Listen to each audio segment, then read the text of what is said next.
বিসমিল্লাহির রহমানির রহিম। Hello guys, এই মুহূর্তে সকাল সকাল আমরা চলে আসছি যমুনা সেতু পয়েন্টে, যেখানে বসি দিয়ে মাছ মারা হয়। তো এসে দেখে অবাক হয়ে গেছি যে বেশ কয়েকজন শিকারী মাছ মারার জন্য চলে আসছে।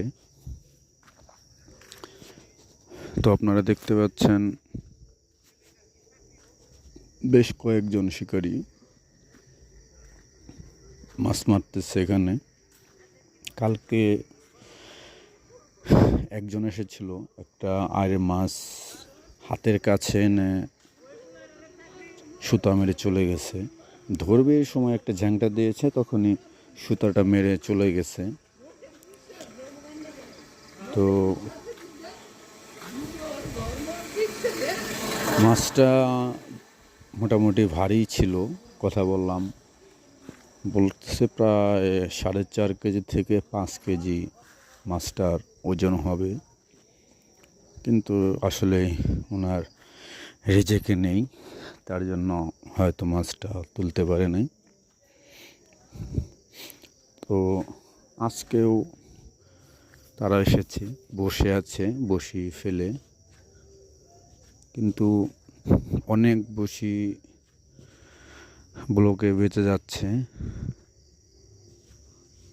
আর একটা মাছ মারা পড়েছে, ছোট, প্রায় হাফ কেজির কাছাকাছি হবে, কালীবাউস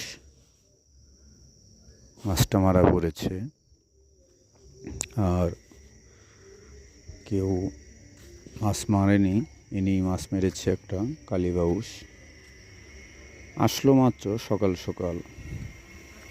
9:30 মতো বাজে।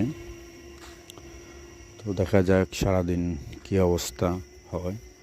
আমরা আসছিলাম আসলে দেখতে যে কী অবস্থা। আমি এসেছিলাম আরও 15 দিন আগে। তো এই যমুনা পরে আমি এসেছিলাম বেশ কয়েকদিন আগে, 15 দিন বা 20 দিন হবে। তখন প্রাণীর স্রোতটা খুব ভয়ঙ্কর ছিল, মানে